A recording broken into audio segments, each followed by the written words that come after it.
여러분들 안녕하세요. 92회 전산세무 2급 기출문제에 관련된 원천징수 부분 학습하도록 하겠습니다. 자, 이번에는 5월 달에 급여 대장이 나와 있는데요. 이거를 보고 똑같이 과세인지 비과세인지를 보면 될 것 같아요. 사실 AT 프로그램에서는 단서를 주어주고 이제 입력하는 게 조금 키포인트였다면 전산세무 프로그램에는 이런 식으로 이렇게 아예 비과세 요건을 충족한다고 나와 있는 경우가 많아서 여러분들이 입력하는 거는 충분히 알고 있으니까 쉽게 문제를 그냥 파악할 수 있을 것 같습니다. 자, 문제를 보면 5월 달에 이영미 사원에 관련된 급여 대장인데요. 이거를 지금 입력하고 과세 비과세를 수당 공제 등록에서 입력하고 원천징수 상환 신고서를 작성하면 됩니다. 자, 근데 여기 보면 식대와 육아수당은 비과세 요건을 충족한다고 되어 있고요. 저번 기출문제에서도 나와 있었던 것처럼 전월 2월 된 미환급 세액이 63,000원이 있다라는 말이 나왔을 때에는 원천징수 이행 상황 신고서를 작성할 때 맨 아랫부분에 꼭 입력을 하고 저장을 해야 된다는 거 기억해 주면 되겠습니다. 자, 그러면 5월 달에 지금 5월 31일 말일에 급여를 지급하고 있는데 기본급이 230만 원이고요. 자, 요거부터 이제 점검을 하면 될 것 같아요. 가장 대표적인 과세 항목이라고 얘기했었죠. 월차 수당은 그쵸. 과세 항목에 해당이 되는 거고요. 자, 여기 보시면 지금 기본급과 상여금이 나와 있기 때문에 우리가 구분할 때에는 급여 플러스 상여금으로 눌러서 이제 날짜 입력하고 눌러야 된다는 거 확인할 수 있습니다. 그리고 식대 같은 경우에는 우리가 많이 봤듯이 지금 10만 원까지 우리가 비과세 설정을 할 수가 있는데요. 문제에서는 특별히 주어졌기 때문에 비과세로 선택을 하면 되고요. 비과세 선택을 했다는 거는 현물 식사를 제공했다는 걸까요? 안 했다는 걸까요? 안 했다는 거겠죠. 식대만 지급한 경우에 해당될 거라고 예상할 수 있습니다. 자, 육아수당 같은 경우도 대표적인 비과세 항목이죠. 그래서 육아수당도 비과세로 눌러주면 됩니다. 우리가 이렇게 기본급과 상여 그리고 요 해당되는 내용을 작성하면 요 4대 보험에 관련된 것들은 자동으로 입력이 되는 거 기억하면 되겠습니다. 2번 문제를 풀어보도록 하겠습니다. 연말정산에 관련된 자료가 나와 있고요. 사무직 사원 최민상 씨에 관련된 정보를 입력하라고 나와 있네요. 자, 최민상 씨는 본인이고요. 입사를 이제 했는데 총 급여액이 5천만 원이라는 힌트가 나와 있습니다. 이거를 뭔가 사용하는 경우가 생길 것 같아요. 자, 똑같이 보험료, 의료비, 교육비, 기부금, 신용카드에 관련된 정보들이 나와 있고요. 추가 자료를 한번 보도록 하겠습니다. 부양가족이 있는데 배우자는 지금 나이 상관없으니까 확인 안 할게요. 그리고 소득이 없습니다. 그럼 입력할 수 있겠죠? 자, 여러분들 요거 선생님이랑 또 볼 때 나이 기준과 소득 기준이 충족하는지를 그럼 먼저 한번 구분을 해보도록 하겠습니다. 보험료 같은 경우는 어떻게 해요? 나이 기준과 소득 기준 둘 다 확인해야 되고요. 의료비 같은 경우는 어떻게 해야 돼요? 둘 다 고려하지 않습니다.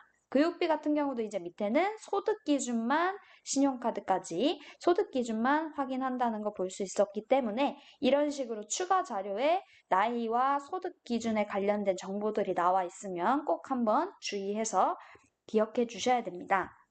자, 자녀가 만 5세인 유치원, 즉 취업 전 아동이라고 하는 걸 알 수가 있죠. 소득은 없고요. 취업 전 아동이라고 했으니까 우리가 많이 봤던 것처럼 취약 전 아동에 관련돼서는 교육비에서 아마 구분하는 문제가 나올 것 같아요. 자, 그리고 모친은 주거 형편상 별거를 하고 있고요. 만 71세니까 당연히 기본공제 대상자에 해당이 되고 추가공제까지 받을 수 있었겠네요. 그리고 별거를 하고 있다 하더라도 우리는 이 모친 같은 경우에는 같이 기본공제 대상자에 해당할 수 있다고 얘기했었죠. 그리고 보고요. 부동산 임대소득 금액이 2,400만 원이 있다라는 거는 소득 기준, 즉 기타 소득 금액이 분리과세할 수 있는 300만 원이 넘어가기 때문에 그렇기 때문에 소득 기준은 충족하지 않는다라고 파악할 수 있습니다. 그렇죠? 그래서 소득 기준은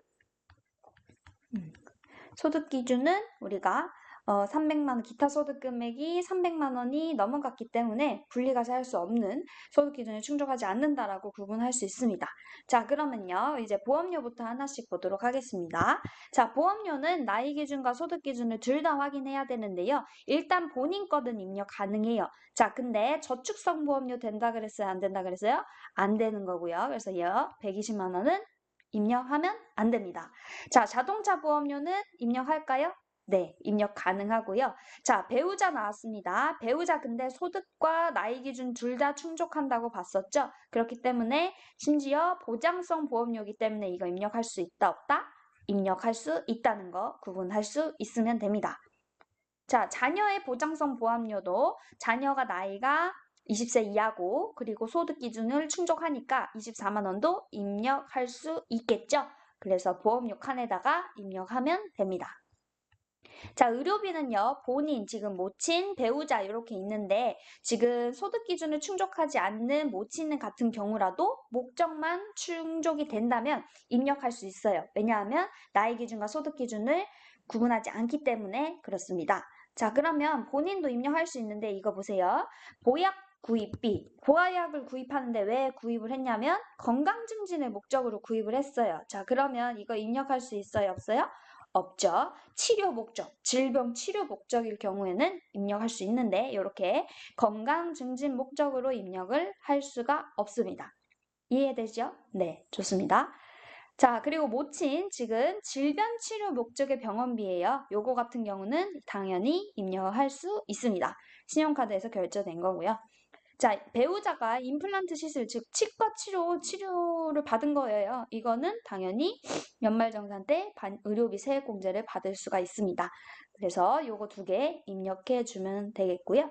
교육비 중요하죠? 보도록 하겠습니다. 교육비 같은 경우에는 키포인트만 집어넣으면 될 것 같은데요. 대학원비는 어떻게 한다 그랬어요? 대학원비는 본인만 가능한 항목이라고 그랬었죠? 그렇기 때문에 본인의 대학원비 입력할 수 있습니다. 근데 만약에 이것이 뭐 아들 아니면은 뭐 부모님 이렇게 대학원비라고 되어 있으면 입력 못하는 거예요. 아시겠죠? 그래서 본인의 대학원비니까 입력 가능하고요. 자, 근데 교육비에 선생님이 강조했었던 내용 중에 꼭 기억해줘야 되는데 연말정산 교육비 세액공제를 받을 때 아니죠?